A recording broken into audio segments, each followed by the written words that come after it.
Good morning, world. Today is Wednesday, August 6th, 2025. This is a sideshow. I'm Theodore Parker, bringing you the news and today's current events. The weather in this area, here in Lexington, Kentucky, we had a special weather statement until 9 a.m. today. It's currently 9:20 a.m. here on the East Coast. And that was in regard to fog early in the morning. That alert has been lifted, or special weather statement, as time has passed for that. Today, the high will be 85. Currently it is 74 and feels like 74. Showers and thunderstorms late, highs in the mid-80s and lows in the mid-60s. There was a report for weather, rain yesterday, and it just so happened I had some errands to run. Went out to catch the bus. All the buses came and went except the one that I wanted. And it started raining. I got soaked. So that's my advice about rain. I didn't really check it at the time, and when I did look, I was right in the middle of it. So things do happen. Tropics heating up with Dexter, 2 areas to watch. Storms possible this afternoon in this area, 49% chance of that. Expect tomorrow to be the next sunny day. UV will be very high and increase from yesterday up to 8. And expect the same as yesterday as far as temperatures are concerned. It is currently good weather for running, for cycling, and for gardening. Currently, the AQI is good at 17. The UV index is low right now. Humidity is 85%. And wind is calm at 1 mile per hour. Sunrise today was at 6:45 a.m. and sunset will be at 8:41 p.m. There was an interesting thing from the Weather Channel in regards to air quality, and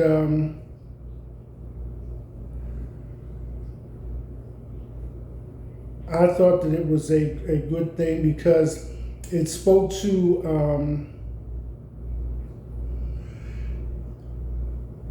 what things affect us, especially when we have air quality alerts. And this applies a lot of times, especially when you have to be outdoors. It is summer. We have this month for summer, and it won't really be officially be over until September. So if the air quality does have something to do with how we feel. Sometimes we can't even explain why we feel a little lethargic or not like ourselves. So here we go. Just as alerts are given when threatening weather is approaching, air quality alerts are official notifications issued when pollution levels in the air we breathe reach unhealthy thresholds. These alerts are designed to inform the public, especially those with health sensitivities, about when outdoor air may pose a risk to breathing or overall wellness. The alerts are based on the Air Quality Index, a color-coded scale developed by the U.S. Environmental Protection Agency that ranges from 0 to 500, with higher numbers indicating worse air quality. Air quality alerts are often triggered by pollutants like ground-level ozone, particle matter, carbon monoxide, and nitrogen dioxide. In the summer months, which we are experiencing now, alerts are commonly issued due to high ozone levels caused by the reaction of sunlight with vehicle emissions and industrial pollutants. During wildfire season, fine smoke particles can also lead to widespread alerts, even in areas very far from active fires. The severity of an alert depends on how high pollutant levels climb. For example, an AQI in the unhealthy for sensitive groups, orange, category may affect children, the elderly, and people with respiratory or heart conditions. As the levels move into unhealthy, red, or very unhealthy, purple, the risks extend to general population, and everyone is advised to limit outdoor activity, regardless if you have a respiratory condition or not. When an air alert is in effect, it's best to stay indoors with windows closed. Use air purifiers if possible and avoid strenuous outdoor exercise. Checking your local AQI on weather.com or public health agencies before you plan your day, especially during high-risk seasons like summer heat waves or wildfire outbreaks. So I thought that was nice of them to provide that additional information, and I would pass it along to you. Wednesday, August 6, 2025, there were no top stories in the news feed today. So all we have is headlines.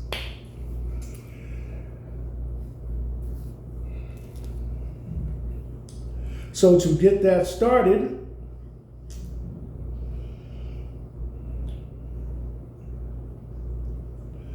the first one has to do with the IRS. And here in Lexington, now this is a video, folks, so I'm just going to give it to you as it is posted. And it just really shows them coming to a restaurant. Some of you locally here might recognize it, La Hacienda. And it didn't give any other details other than what the title of the video displays. So it's just a moment or two, they're at a vehicle, either searching or checking it, and IRS is involved. Okay.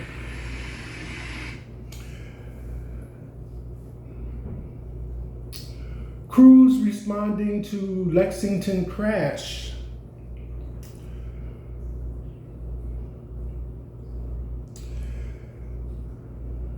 Overnight crash turns deadly, pedestrians killed. And this is local here in Lexington. A pedestrian was killed in an overnight crash in Lexington. The Lexington Police Department tells WKYT that they were called to Liberty Road at Burkwood Drive after a car hit a pedestrian. The pedestrian ended up dying from his injuries. The road was closed for several hours overnight, but has since reopened. Police did not specify whether criminal charges will be filed against the driver of the car. The crash is still under investigation.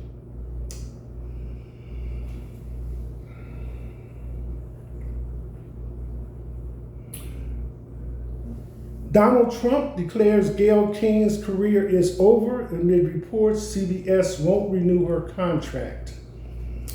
She has no talent. Donald Trump took aim at Gayle King amid reports that CBS won't be renewing her contract due to sinking ratings. The same day the rumors about her future at the network surfaced, the president commented on the situation via his Truth Social platform. Gayle King's career is over. She should have stayed with her belief in Trump. She never had the courage to do so, he wrote on Monday, August 4. No talent, no ratings, no strength. King signed a $13 million contract extension that secured her spot on CBS Mornings, which she has had since 2012, until May 2026. But after that, insiders believe she'll be getting the axe due to focusing her program solely on her opinions. Why Gayle King might get the boot. The audience doesn't want woke. It doesn't like progressive and provocative bookings, the source told a news outlet. The morning show audience wants optimism and cheer and joy, and what they're producing is at odds with audience expectations. The TV star allegedly dug in against CBS attempts to produce more impartial content. CBS Morning's viewership is sinking. This year, CBS Morning's viewership went from 3 million to below 2 million viewers per day. According to analytical audience database Nielsen, within the last month, King and her co-hosts Tony Dokoupil and Nate Burleson lost between 20% and 30% of their target demographic, ages 25 to 54, compared to 2024.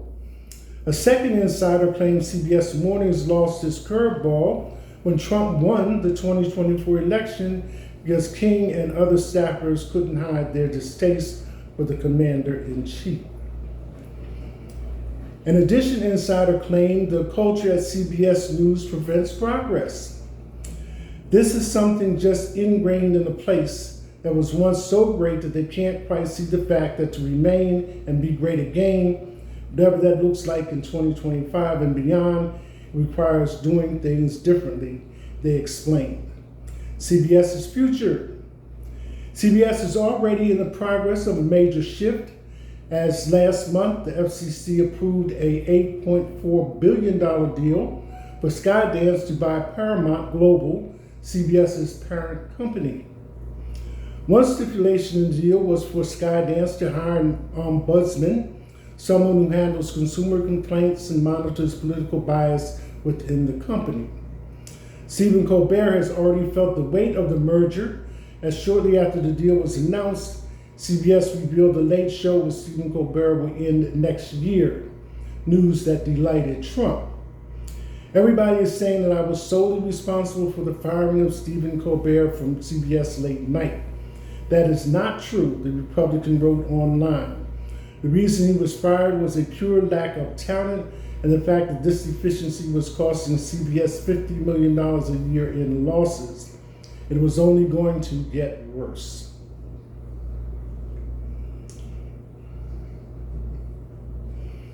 Opinions and comments.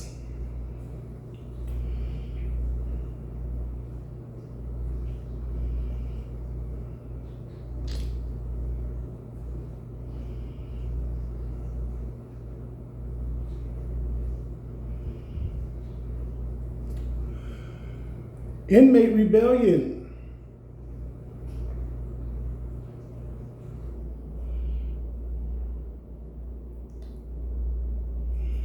At Texas Club Fed, now home to Ghislaine Maxwell, as cellmates tell of their disgust, she got transferred to their minimum security lockup. Ghislaine Maxwell's transfer to a cushy minimum security prison in Texas has triggered outrage inside the facility. With inmates furious, the convicted sex trafficker is now sharing space with non-violent offenders. RadarOnline.com can reveal the former Madam Jeffrey Epstein was relocated after a 2-hour interview with Department of Justice Deputy Attorney General Todd Blanche. From Jet Set to Club Fed.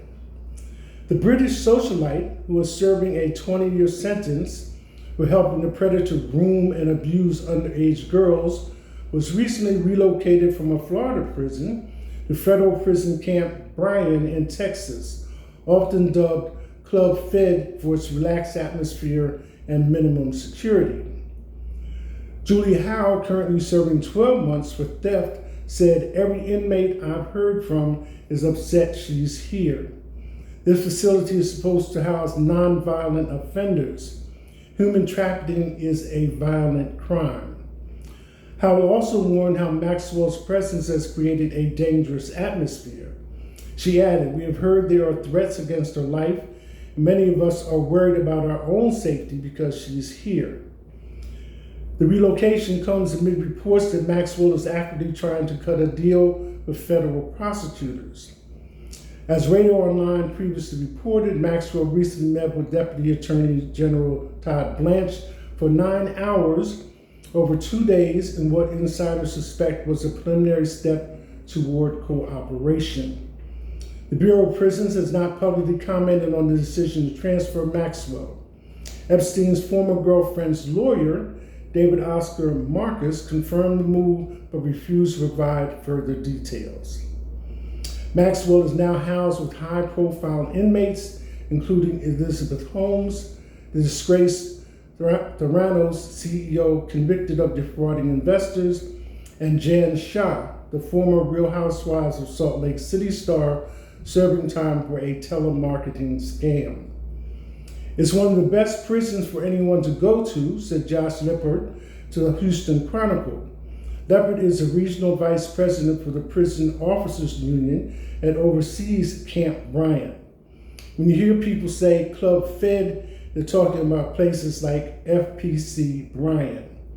Lippert noted that inmates typically land in such camps when they have shorter sentences, but added, if someone is a cooperating witness, they can request a lower security level. Questions about Trump's role. Maxwell isn't scheduled for release until 2037, but a sudden downgrade in prison conditions is raising eyebrows. Adding to the intrigue, Donald Trump addressed growing rumors that Maxwell may be eyeing a pardon. I'm allowed to do it, but nobody's asked me to do it, Trump said to Newsmax in an interview. I know nothing about it. I don't know anything about the case, but I know I have the right to do it. Radar previously reported on the cushy amenities at Camp Bryant, where Maxwell now enjoys dorm-style housing, a vegan commissary menu, and even access to beauty products and yard workouts with fellow headline-making inmates.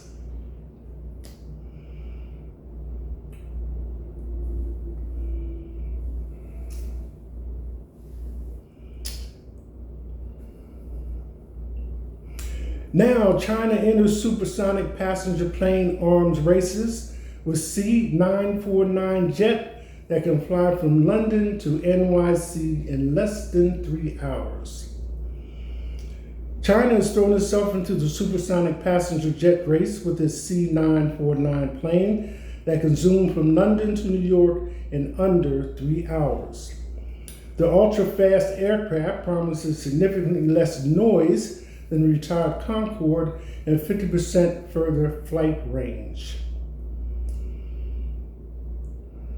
Designed by China's state-owned aircraft company Comac, the aircraft is built to reach 6,800 miles, a much further stretch than Concorde's 4,500-mile capacity. This would allow the plane to fly non-stop from UK to Malaysia.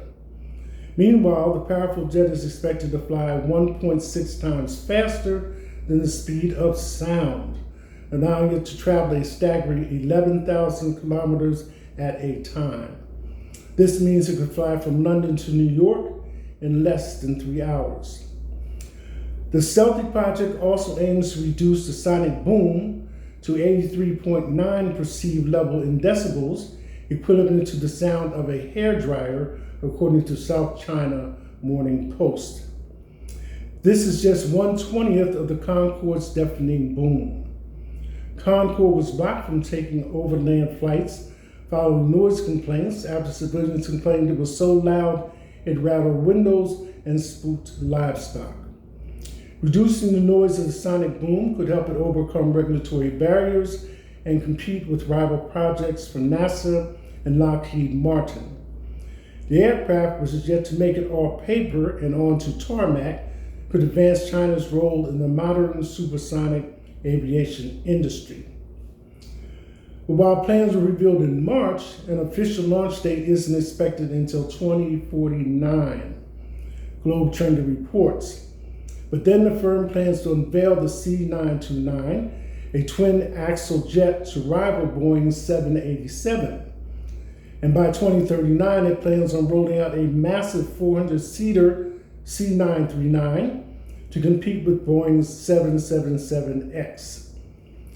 While it's quieter than the Concorde, it will fit just 28 to 48 passengers in its business class configuration compared with compared with NASA's Jet 100 strong capacity. The C949 will blast slightly slower than its predecessor, which managed to top 1,450 miles per hour in its heyday. China's Aero Engine Corporation is separately developing a hypersonic jet known as Nanquang No. 1 that may fly 6 times faster than the Concorde when it takes to the skies. The team first started working on the hypersonic jet in 2019, but yet to make it go supersonic and reach speeds over Mach 1, 767 miles per hour. A supersonic jet is one that can travel faster than the speed of sound at Mach 1, while a hypersonic jet is specifically 5 times faster at Mach 5.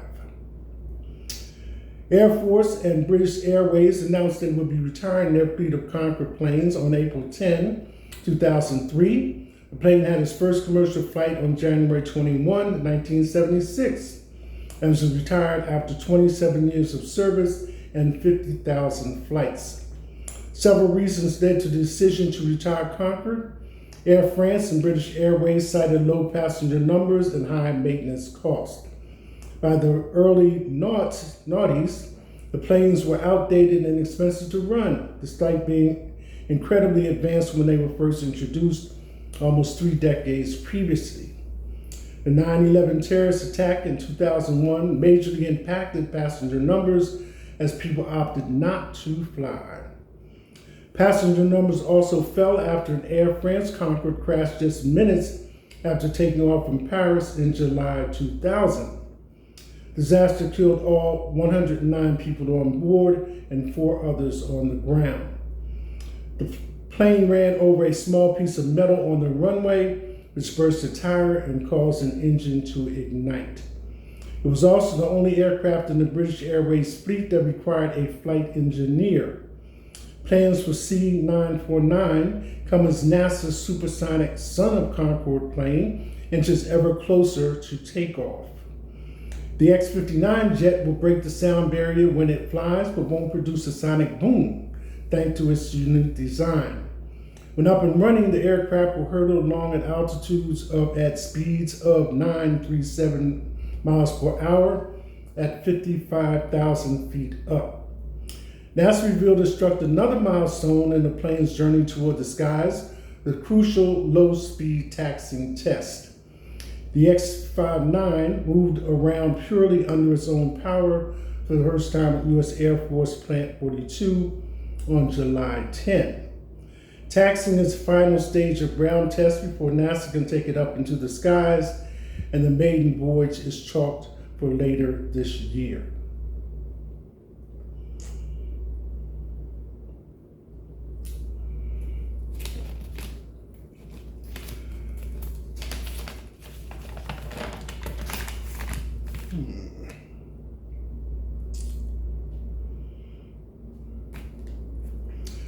Saquon Barkley clarifies that he turned down Donald Trump's sports council spot, was shocked when he was included.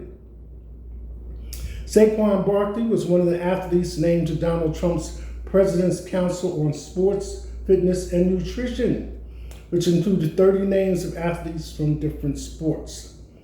The 28-year-old Philadelphia Eagles running back was previously photographed spending time with the POTUS, so many assumed he might have been a Trump supporter. While his inclusion in the council was not necessarily a surprise on first glance, Saquon then revealed he'd actually turned down his position in the council. He said via ESPN, "A couple of months ago it was brought to my team about the council, so I'm not really too familiar with it. I felt like I'm going to be super busy, so me and my family thought it'd probably be of best interest to not accept that. I was definitely a little shocked when my name was mentioned. I'm assuming it's something great, so I appreciate it, but was a little shocked when my name was mentioned."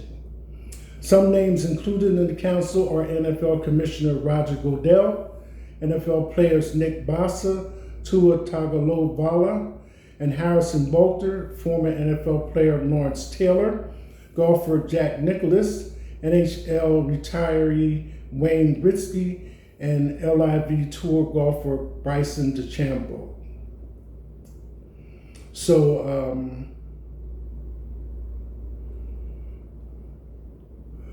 this is a picture of Saquon with the president, even though he said he turned the opportunity down.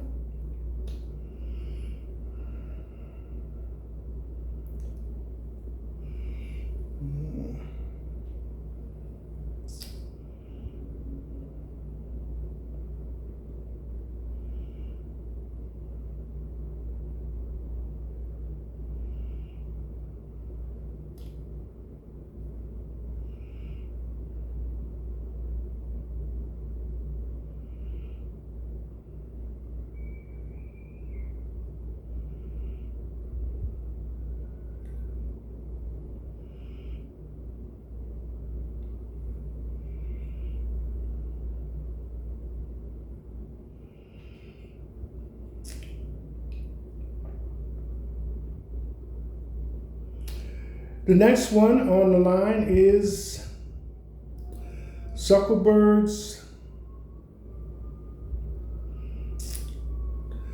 latest AI pitch isn't about replacing you, it's making superhumans with personal super intelligence instead. In case you haven't, even though it's been in the news, in the news feed, and on the news, the projection for where AI is going.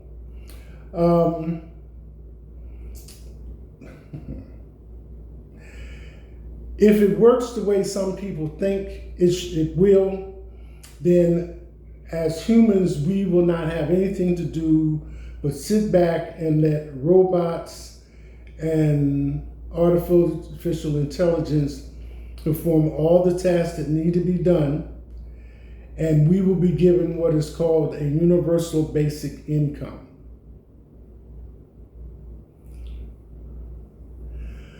Zuckerberg is saying that with his idea, we will be able to individualize that and become superhuman, as personal superhuman intelligence ourselves. Meta CEO Mark Zuckerberg has been busy lately making moves that he hopes will help his company catch up to the AI bubble that Google, OpenAI, Anthropic, and Microsoft are currently leading. His latest ploy for Meta's AI, as laid out in a personal open letter published July 31 via Tom's Hardware, mere hours before the company's second quarter 2025 earnings call, is something Zuckerberg calls personal superintelligence. Within the letter, Zuckerberg explains that in the past few months there have been glimpses of AI systems improving themselves and that developing superintelligence is now in sight.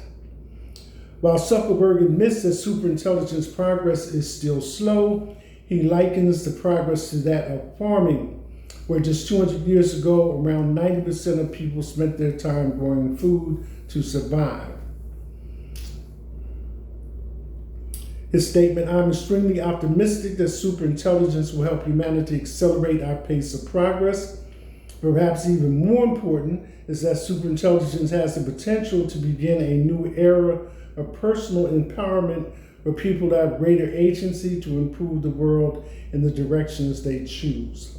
Mark Zuckerberg, Meta CEO. With massive agricultural outputs now capable of growing and harvesting enough food to feed growing populations, the average person now has more time to spend on other pursuits.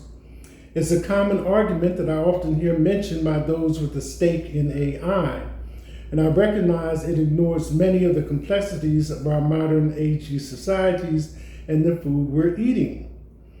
Regardless, Zuckerberg is seemingly taking Meta all in on personal superintelligence as a way to return AI's power to the people. As posted in the letter, Zuckerberg doesn't believe Meta should be directing its AI power centrally, where it will automate all valuable work and have the rest of us living off of some form of universal basic income. The intersection of technology and how people live is Meta's focus, and this will only become more important in the future, says Zuckerberg. Whether this course correction arrives as a personal Zuckerberg decision or one that helps Meta remain relevant as it lags behind the likes of Google and OpenAI in terms of raw AI power, I can't say. Zuckerberg's open letter comes just a month after the announcement of Meta Superintelligence Labs, in which the CEO shares similar sentiments about his purpose to beneficially entangle AI with everyday human actions. Meta has reportedly been busy poaching OpenAI, Google, and DeepMind members to help build this new team, which is co-led by the CEO of Scale AI, handed a $14.3 billion investment from Meta, Alexander Wang, and former GitHub CEO Nate Friedman. This all seemingly to help Meta build a foundation for its AI vision, as Zuckerberg states in the letter. The rest of this decade seems likely to be the decisive period for determining the path this technology will take and whether superintelligence will be a tool for personal empowerment or a force focused on replacing large swaths of society. And the article continues with a few more statements from Mark Zuckerberg in regards to that matter.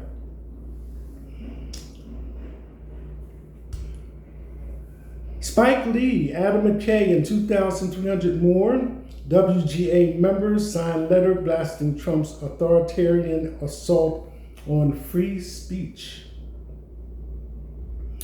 More than 2,300 members of the Writers Guild of America have signed an open letter decrying recent actions taken by President Trump and his administration that they say represent an unprecedented authoritarian assault. The WGA East and WGA West union members signing the letter include Spike Lee, Adam McKay, Ilana Glazer, Mike Shore, Liz Merriweather, and Tony Gilroy. The letter cites Trump's baseless lawsuits against news organizations that have published stories he does not like and leverage them into payoffs. For example, it points to Paramount Global's agreement last month to pay Trump $16 million to settle a meritless lawsuit against CBS over a 60 Minutes interview with Kamala Harris that Trump alleged was deceptively edited. In addition, the letter notes Trump has retaliated against publications reporting factually on the White House and threatened broadcasters' licenses, and has regularly called for the cancellation of news and entertainment TV shows that criticize him. The WGA letter also says Republicans in Congress collaborated with Trump administration to defund the corporation for public broadcasting in order to silence PBS and NPR, National Public Radio. The CPB last week announced it is shutting down in the wake of the cancellation of federal funding for public media. The FCC, led by Trump-appointed Chairman Brendan Carr, openly conditioned its approval of the Skydance Paramount merger on assurances that CBS would make significant changes to the purported ideological viewpoint of its journalism and entertainment program, according to the letter. On July 24, the FCC approved the Skydance Paramount deal, which is expected to close August 7th.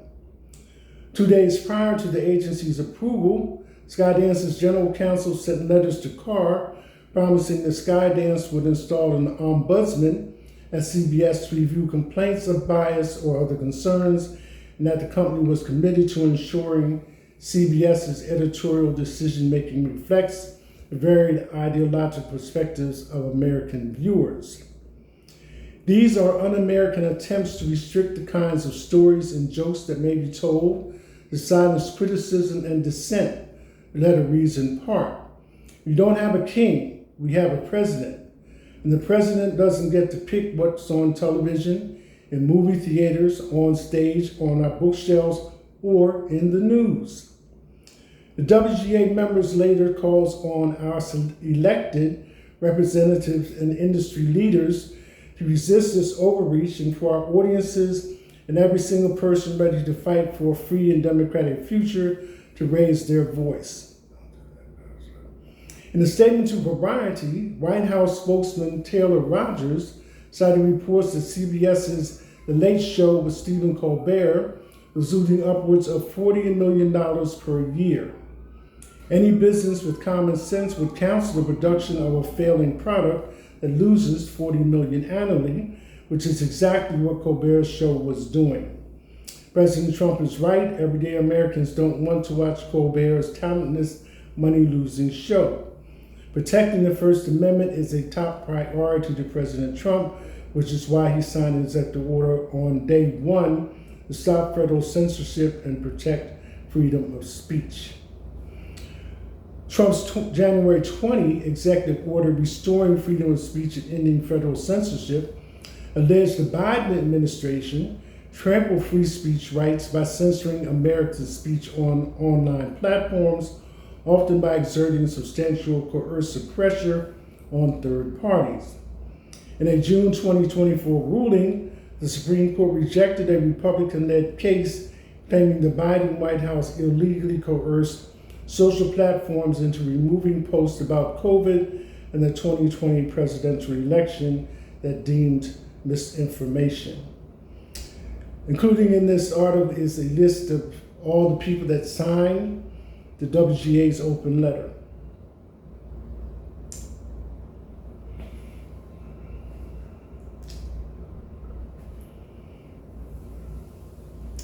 Tennessee, death row inmate cries out in pain during lethal injection after state refused to deactivate the defibrillator implant. A Tennessee death row inmate cried out in pain after the state refused to deactivate his implanted defibrillator as he was executed for murdering his girlfriend and her two young daughters. Brian Black, 69, was pronounced dead at 10:43 a.m., about 10 minutes after receiving a lethal injection at the Riverbend Maximum Security Institution in Nashville, according to state correctional officials. The convicted murderer was put to death despite a legal battle over concerns his heart device would repeatedly shock him once the lethal chemicals spread throughout his body. Black, who was sentenced to, "Oh, it's hurting so bad," Black moaned as he lay with his hands and chest restrained.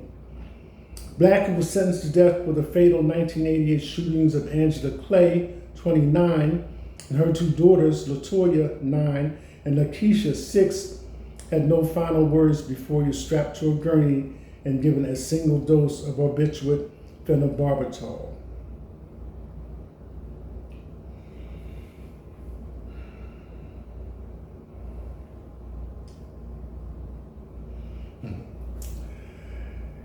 Meteorologist goes viral after texting wife during severe weather broadcast.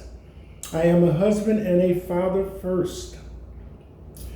A Minnesota meteorologist is gaining widespread attention after a candid on-air moment during a severe weather broadcast went viral. Nick Jansen, chief meteorologist for NBC affiliate KTTC, was seen texting on his cell phone while delivering a live report on severe storms impacting southeastern Minnesota and northern Iowa on Monday, July 28. Moments later, Jansen addressed viewers directly. "Sorry, I just had to text my wife," he said. "The baby was sleeping the whole night, so that's going to be over with at this point in time." However, not everyone appreciated the moment.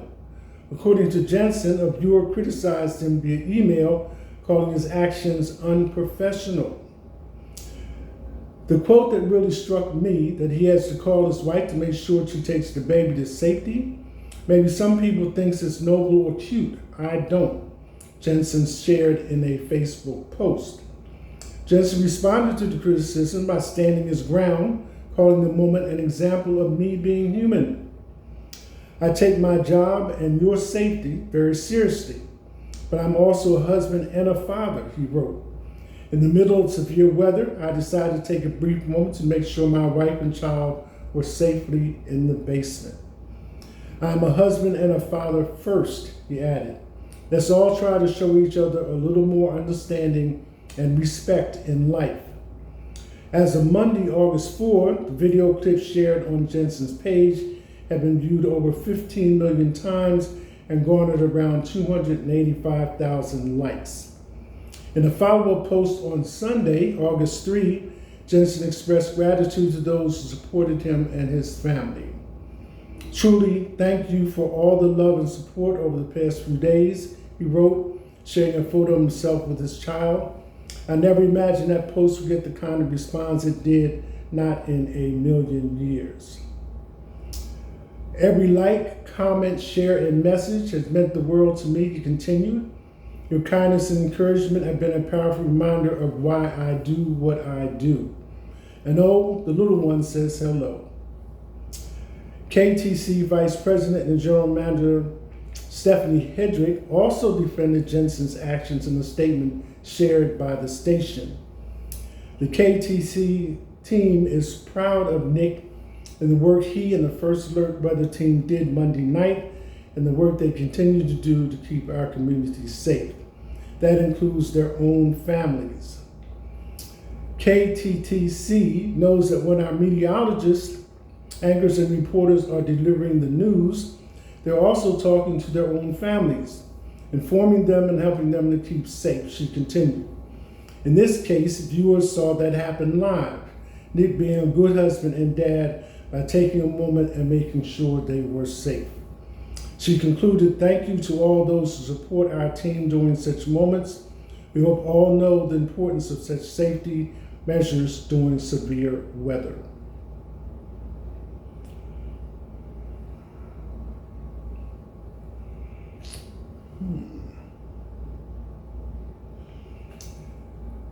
Here locally in Kentucky, Trent Noah's transformation causes social media firestorm.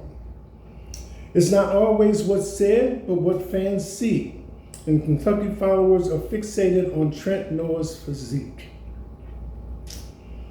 The sophomore guard from Harlan County, affectionately dubbed the Mountain Mamba, has been lighting up summer workouts. Last year, Noah scored 11 points in the dramatic win over Tennessee, matching the margin. But those flashes of hope were riddled with inconsistency. Over the season last year, Noah averaged 2.7 points and just under 2 rebounds a game on 45% from the field. That's a far cry from the stats he put up in high school. An adjustment period to the college game was always going to be needed. Noah trusted in post plan for his development, and that seems to be paying off. Now, as he hits his second summer under the UK program, the difference is visible. Players and coaches note he looks in better shape. The social media agrees, photos show a leaner, stronger frame. Yes, nutrition plans, personalized training, and access to UK's weight room can create noticeable changes. But the buzz suggests Noah is dialed in beyond expectation. Analysts are backing it up. In summer workouts, Jada Lowe called Noah potentially the best shooter he's seen, and teammates praised his quick release and confidence. Malachi Marino called him a great mentor. Many believe he could emerge as UK's go-to perimeter threat. So what's behind the hype? It's in the intersection of visual progress and tangible results. Improved shooting, better effort on defense, sharper cuts, and a body-reflecting commitment. The session from fans, even Louisville fans mimicking it, signals a broader point. Kentucky's system is transforming players physically and mentally. Noah's case is the blueprint. Local kid committed to the program, showing growth and now earning attention on and off the court. If this summer's improvements sustain through the year, he could be a key piece in Pope's scheme in year 2.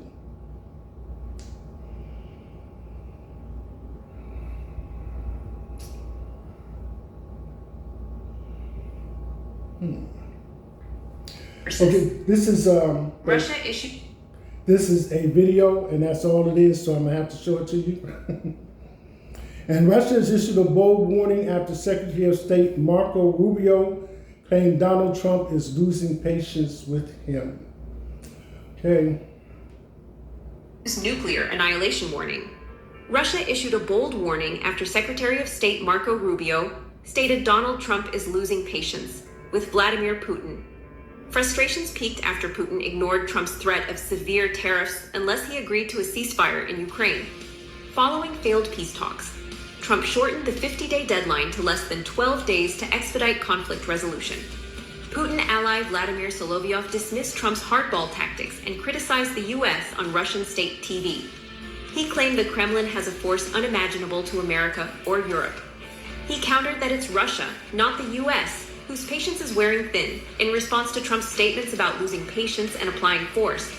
Solovyov asserted that any Western threat to initiate a war against Russia would face a devastating blow. He emphasized that Russia is fully prepared to respond in alignment with its military doctrine. Solovyov highlighted the critical importance of this conflict for Russia's long-term future and its very survival.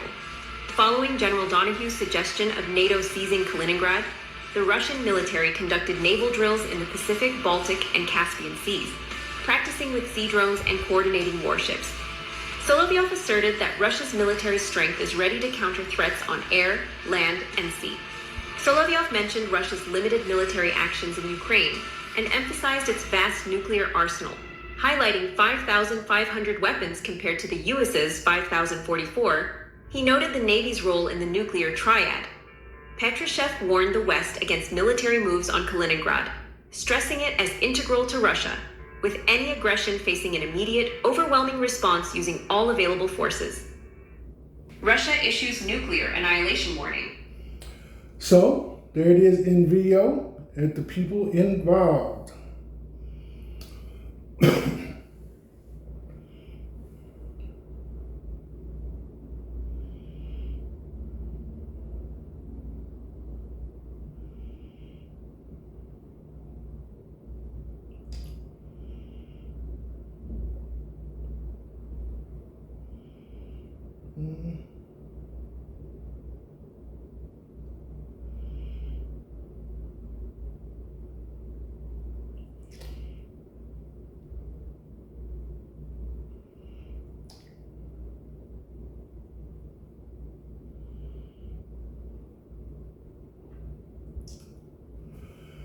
Ought to grow up. Donald Trump now being abandoned faster than his third wife after blaming numbers that don't lie. Donald Trump has sparked intense backlash, including from members of his own party, after his sudden decision to fire Erica McIntyre. McIntyre was the head of the Bureau of Labor Statistics. This move came right after the release of a July jobs report and revealed a much weaker economy than expected, with only 73,000 jobs added. Trump, clearly unhappy with the numbers, publicly accused McIntyre, who was appointed by the previous administration, of distorting the data for political reasons, both now and ahead of the 2024 election. According to Rolling Stone, he believed the numbers have been intentionally changed for political gain, a serious accusation against a nonpartisan agency. The president said, "In my opinion, today's jobs numbers were rigged in order to make the Republicans and me look bad. Just like what they had 3 great days around the 2024 presidential election, and then those numbers are taken away on November 15th, 2024, right after the election, and the job numbers were massively revised downward, making a correction of over 818,000 jobs a total scam. Jerome Too Late Powell is no better, but the good news is our country is doing great." The rapid firing upset many people, including well-known Republicans. Senator Cynthia Lummis of Wyoming shared her concerns, saying, "If the president is firing the statistician because he doesn't like the numbers, but they are accurate, then that's a problem. It's not the statistician's fault that the numbers are accurate and that they are not what the president had hoped for. Senator Tom Tillis of North Carolina was even more direct. He said if she was just fired because of the president or whoever decided to fire the director just because they don't like the numbers, they ought to grow up. Senator Rand Paul of Kentucky also spoke up, emphasizing we have to look somewhere for objective statistics.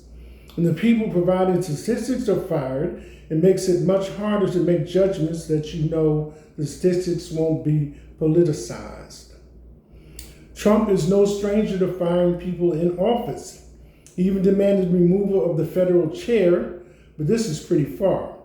Outside of Congress, William Beach, who led the BLS during Trump's first term, shared his disappointment online. He called McIntyre's firing completely unjustified and warned that it set a dangerous precedent, harming the Bureau's mission of providing reliable statistics. Beach's opinion carried extra weight since he had worked under the same administration, now making this controversial move. Douglas Holtz-Eakin, head of the American Action Forum, a well-known center-right think tank, also spoke out against the decision.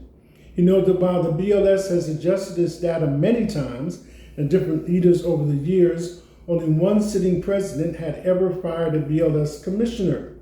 His comment, "You do the math," strongly hinted that Trump's action was unusual and troubling, breaking from the tradition of keeping federal statistics free from political interference.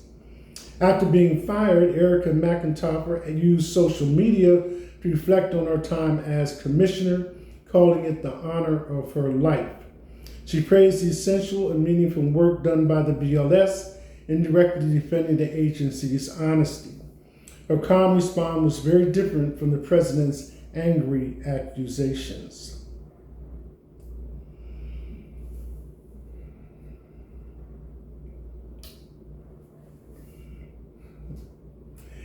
Can't blame Mock Nation for this. Tory Lance's unruly behavior during a disposition results in him having to pay Megan Thee Stallion's attorney fees. Tory Lance will have to cover Megan Thee Stallion's attorney fees, and he can't blame anyone else but himself for this being the case. The order came down from the judge after Canadian rapper-singer made a mockery of the deposition he took in part while still behind bars. Court documents obtained by Complex revealed that Tory Lance acted a damn fool during a court-ordered Zoom deposition on April 9. Instead of just answering the questions, Canadian Yosemite Sam interrupted the Stallion's lawyers, going as far as to insult one of them, going as far as begging one of them to comb their hair. Documents also revealed that Lance's behavior made a mockery of the deposition, which lasted only a little under an hour. His stupidity will now cost him some coins and be chalked up as another victory for the Houston hip-hop star. Per Complex, Lance's behavior interrupted the deposition, which barely lasted an hour, according to court docs. Afterwards, Megan's legal team filed a motion that same month asking why the singer shouldn't be held in contempt due to derailing the deposition. Despite the presiding judge giving Lance until April 30 to respond, he didn't. So now he's being ordered to pay. The next time that Lance is in deposition, a magistrate judge will be supervised to ensure that he doesn't act out of turn again. Megan's team is also seeking for the court to assign a special master to oversee his future testimony, and they want Lance to pay for it. Tory Lance is not the only person who had to pay Megan Thee Stallion's attorney fees. Lance is not the only person who had to pay Megan Thee Stallion's legal fees. The Say It crafter joins YouTuber Milagro Grams, who was ordered to pay the rapper $5,000 to cover her attorney fees. One thing's for sure, they definitely can't blame Rock Nation. And there are more reactions in the gallery to the article.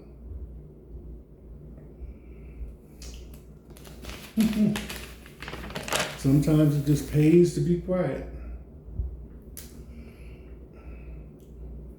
Now, this article, LeBron James, although it's not stated directly, most likely Bronny James was on vacation as part of a family vacation with LeBron. Bronny James should have been there. Dan Patrick criticizes Bronny James for not attending Luka Doncic's press conference.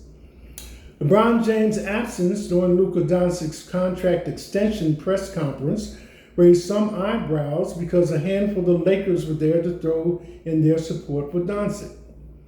Veteran podcaster Dan Patrick said that LeBron's on vacation and he FaceTimed Luka, so given his stature, his absence was excusable. However, while Patrick had no question with LeBron's absence, he was critical about his son Bronny's no-show during the event where most of the Lakers were present. His comment, the one person who I thought should have been there was his son. Bronny James, if he wants to stay longer after LeBron leaves, that's your teammate. That's what was surprising. Bronny James should have been there. You're the last guy on the roster, you should be there, said Patrick. And there's a video accompanying it as well. Most players on the Lakers showed up to show support Luka. Doncic signed a 3-year, $165 million contract extension with the Lakers this past weekend, and after he did, 8 of his teammates plus head coach J.J. Redick posed with him as he held his Lakers number 77 jersey after his press conference at the UCLA Health Training Center where the Lakers practiced. And then when the new team owner, Mark Walter, flew Luka to Las Vegas afterwards to watch the Backstreet Boys at the Sphere, 6 of them tagged along and enjoyed the night with their franchise player. Although it was not an official team activity, it was a good opportunity to build chemistry and camaraderie. It just felt like, hey, my dad's LeBron, we got a vacation. I mean, that's where you say, Dad, that's my team, that's my teammate. I know it's not a big deal, but with LeBron, it's always a big deal. Everything becomes a bit bigger deal when he's not there. Bronny should have been there. Dad, I'm going to cut short this vacation. I need to be there. I think it's really important. If that's my son and he said that, I'd be like, all right, son, you're right. You should be there. But if LeBron FaceTime Luka, Luka's fine with that. I don't think there's no acrimony there. But I think it's awkward, Patrick concluded. LeBron facing Luka to congratulate him isn't as awkward as Patrick thinks. The guy's on vacation, and that's the best thing he could have done because he's obviously not in Los Angeles. But Bronny being with his dad rather than his teammates is certainly perplexing because, as Dan said, if he wants to remain a Laker when his dad retires, he needs to be one of the guys. To Bronny's credit, however, his draft batchmate, Dalton Knecht, wasn't there either. Likewise, Austin Reeves was also conspicuously absent, although it was already previously announced that he was going on a 4-country, 5-city Asian tour for his shoe sponsor, Rigor, from August 2 to 13, 2025. That sounds excusable, but Bronny golfing with his dad, DP doesn't think so. To give LeBron Jr. the benefit of the doubt, let's say that the James gang already planned their vacation in advance, and who would not approve of a wholesome father and son bonding moment like that where they were golfing together, playing golf together. However, as a member of a team, Bronny has responsibilities, and players as high profile as DeAndre Anton, Marcus Smart, and Rui Hachimura were there. The same should be expected from a roster filler like Bronny. And so comments continue. Pamela Anderson stands by claims Sylvester Stallone offered her a condo and Porsche to be his number 1 girl. This is a little bit back and forth. Anderson is doubling down after Stallone denied the claims she made about their brief encounter in her 2023 Netflix documentary, Pamela, A Love Story. Pamela Anderson is standing by her story that Sylvester Stallone once offered her a luxury lifestyle in exchange for dating him. The Baywatch star stopped by Watch What Happens live with Andy Cohen on Sunday, where she iterated the bold claims she made in her 2023 Netflix documentary, Pamela, A Love Story, that Salone allegedly offered her a Porsche and a condo to be his girlfriend. Well, how could you make that up? The 58-year-old told host Andy Cohen when asked about the headline-making claim. I mean, that was pretty specific. Cohen playfully followed up by asking if there was a different car that might have changed her mind. Maybe like a Shelby Cobra, Anderson quipped before adding several firm no's. In Pamela, A Love Story, Anderson detailed her alleged encounter with the Rocky icon. He offered me a condo and a Porsche to be his number one girl. And I was like, does that mean there's number two? He goes, that's the best offer you're going to get, honey. You're in Hollywood now, she continued. I wanted to be really in love. I didn't want anything less than that. Salone has previously denied Anderson's claims, telling New York Post after the documentary was released that the statement for Pamela Anderson attributed to my client is false and fabricated. The statement from Salone's rep continued, Mr. Salone confirms that he never made any portion of that statement.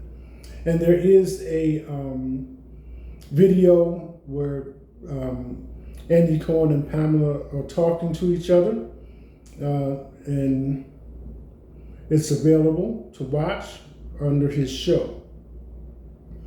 While Anderson and Salone never became a couple, she has found love with her Naked Gun co-star Liam Neeson, who at least that's the burning speculation, who joined her on WWHL as the latest stop on their very cozy press tour.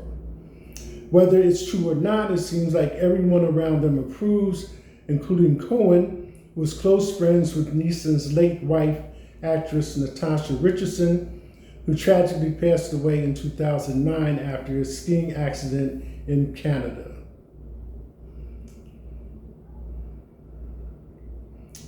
She goes on, Pamela Anderson, to express concerns when this was released, even though the facts as she presents them were already known as to how her mother would react. Anderson's documentary wasn't the only thing that made a stir following its release in 2023. She did her memoir, aptly titled Love Pamela, a memoir. While she said she wasn't keeping any secrets from her family, the Baywatch alum did admit that she was initially nervous for her mom to read it.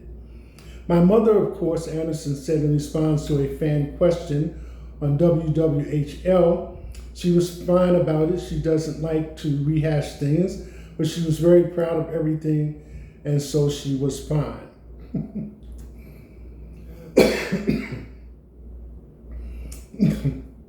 She lost about 14 pounds, but other than that, she was fine, she joked. Cohen followed up by asking Anderson the same question, but this time about the doc, and her answer was almost the same.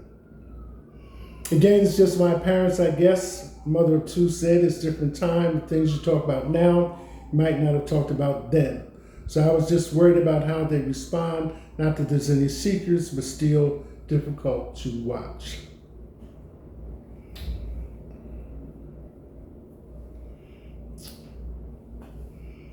Ice-T. Fentanyl came out of nowhere, Ice-T says ahead of new doc about drug that claims the lives of Mac Miller, Prince, and more. This article also has a video, new documentary special, Fame and Fentanyl, which you can access. Ice-T is raising awareness about a devastating drug epidemic that has touched the lives of many Americans. The rapper will host A&E's upcoming documentary special, Fame and Fentanyl, which exposes the devastating impact of fentanyl on our society and culture. The 2-hour doc dives into real-life stories of addiction and loss, including those of Prince, Angus Cloud, Coolio, Tom Petty, Mac Miller, and Michael K. Williams, all of whom died of fentanyl-related causes. Fentanyl, for me, came out of nowhere, he said in a statement. By the time I learned about the drug, I'd already lost people to it. It's a poison in the drug world, and I want to do everything I could to make people aware of its danger. It is the deadliest drug epidemic in American history, one interviewee says in the first trailer for the special. More than 76,000 Americans died from a synthetic opioid overdose in 2023. Ice-T felt his Law & Order SVU character came off as too nice in 2023. That's just a side comment. In 2023, more than 76,000 Americans died from an overdose of synthetic opioids, including fentanyl, according to the CDC. That number dropped to a little under 50,000 in 2024, but the number is still alarmingly high, and fentanyl is the largest contributor to overdose deaths in the U.S., Reuters reports. These are the stories that everyone needs to hear, Ice-T says in the Fame and Fentanyl teaser.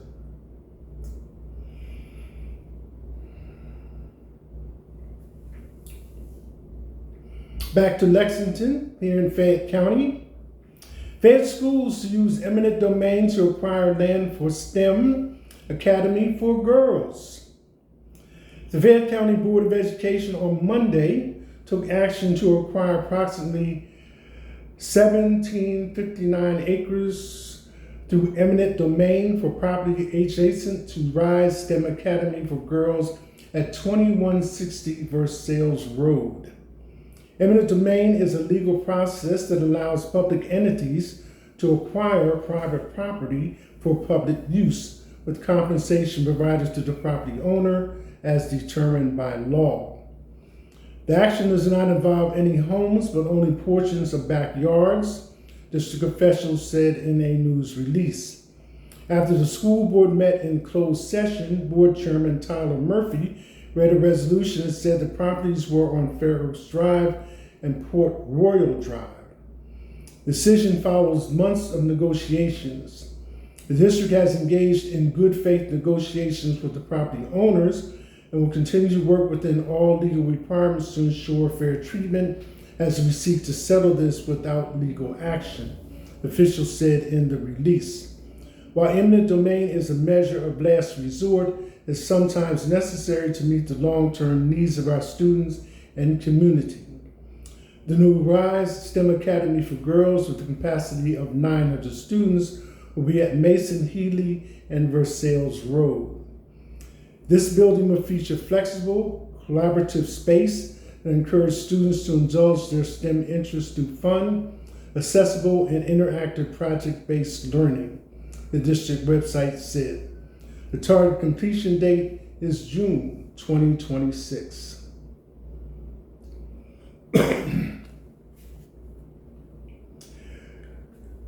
UK College of Medicine Northern Kentucky campus celebrates white coat ceremony for class of 2029.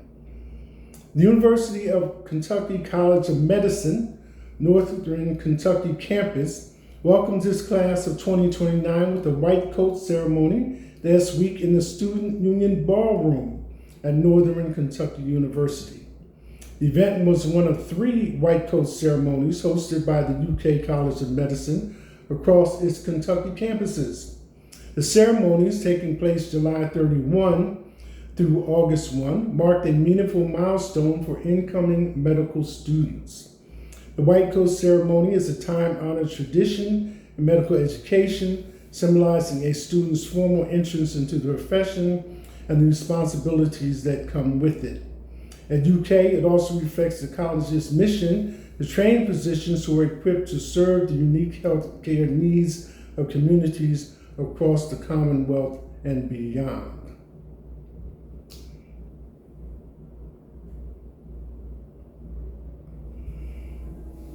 Travis Decker sighting sparks intensified search for Dad 32, just a day's walk from where 3 daughters' bodies were found. The manhunt for the Washington State dad accused of murdering his 3 daughters has ramped up following a reported sighting. Police launched a search for fugitive Travis Decker, 32, after someone thought they saw the alleged killer near a hiking trail on Friday. The tip was called in around Washington's Snoqualmie Pass and Pacific Crest Trail, about a day's walk from where Decker's daughters, all under age 10, were found suffocated to death on June 2nd. Police responded after possible sighting was reported at around 6 p.m. on Friday, about 55 miles outside of Seattle, the King County Sheriff's Office said.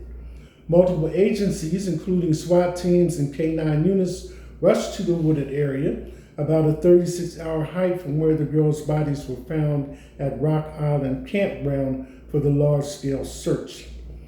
However, the search was called off after just a few hours at around 9:15 p.m. Cops said they didn't find Decker and that there was no further update. Friday evening, about 6, the King County Sheriff's Office received a tip from a community member who believed they saw Travis Decker near Snoqualmie Pass and the Pacific Crest Trail. A KCSO spokesperson said in a statement to the U.S. Sun, "As locating him is a priority, we dispatched multiple patrol units along with our SWAT team, K-9 units, and our helicopter to aid in the search." Statement continues, a little more than 2 hours later, we ended the search and Travis Decker was not located. It's still unclear why the search was called off. Authorities made it clear that they plan to investigate every tip as the hunt for Decker continues. The Snoqualmie Pass is located along the Pacific Crest Trail, which cops initially closed in the early days of the search for Decker as they believed he could be hiking the trail up to Canada. Decker is accused of killing his daughters, Patty Lynn, 9, Evelyn 8, and Olivia 5, Paityn, after their mom reported them missing when Decker didn't return them after his scheduled custody visit. 3 days later, the girls were found near Decker's abandoned pickup truck with their hands zip-tied and plastic bags over their heads. The gruesome discovery prompted a manhunt for Decker, a military-trained survival expert that has now lasted over 9 weeks. I am going to share these pictures with you because I previously had not really seen them. So that's one.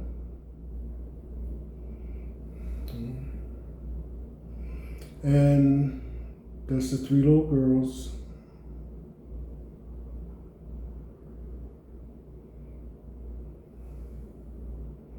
And that's another picture of him.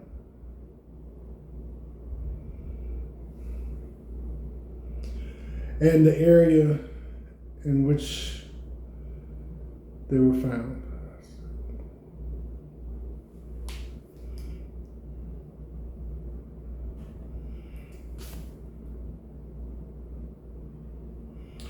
So that concludes the stories for today. All headlines, no top stories. But I do have one to kind of let you go out with, as they say, from Wednesday, August 6th, 2025. And it's just a thing, what do you think is really what it is. Seth Meyers loses it over relentless, crazy Trump headlines. I'm stalling because I don't want to get to the rest of the news. There's a video that accompanies this, but again, NBC, once again, property of Seth Meyers' program, so I will not be displaying that. Here we go. Just over 6 months into Donald Trump's second presidential administration, late night host Seth Meyers is starting to lose his mind a bit over the headlines he has to dig into during a closer look. So much so that on Monday night, the NBC host spent a little longer on a story about radioactive wasp simply because I'm stalling. To kick off the fan favorite segment, Myers looked back on olden times when he could start things off by just talking about a new infrastructure bill proposed by former President Barack Obama. But in 2025, the comedian noted the headlines are relentless and insane. And to prove it, he rattled some off. Before I even get into the title card, I have to come out here and say something like, Donald Trump fired the Commissioner of Labor Statistics because the jobs numbers were bad for him. The administration showed leniency to convict sex trafficker Ghislaine Maxwell by moving her to a minimum security prison, he listed. The president threatened war with Russia by announcing on his crappy social media site that he was moving nuclear submarines into the region. The Corporation for Public Broadcasting announced that it was shutting down after being defunded. The Senate confirmed former Fox News host Janine Pirro is the U.S. Attorney for Washington, D.C. Myers continued. These are only about half of the major headlines for just the last few days. Others include the discovery of radioactive wasps, the president weighing in on Euphoria star Sydney Sweeney's jeans ad, and more, prompting Myers to wonder how much might have changed between taping the show and when it actually aired. If you're watching this TV at 12:30 in the morning, there might be a breaking news ticker under me that says that there's more internet. We're back to 13 states. There might be a breaking news ticker under me that says there's no more internet. We're back to 13 states, and the boss can vote now. Point is, I don't want to take a closer look, but guys, it's my contract. For more on this, it's time for As we properly got into the segment, Myers spent a few minutes on the radioactive wasp story. A nest was found at a South Carolina location and once made nuclear bomb material, as it was one of the only headlines not related to or caused by Trump. That said, the host did wonder if Trump's weird puffy hand was actually a result of him injecting venom from said wasp in an attempt to get superpowers.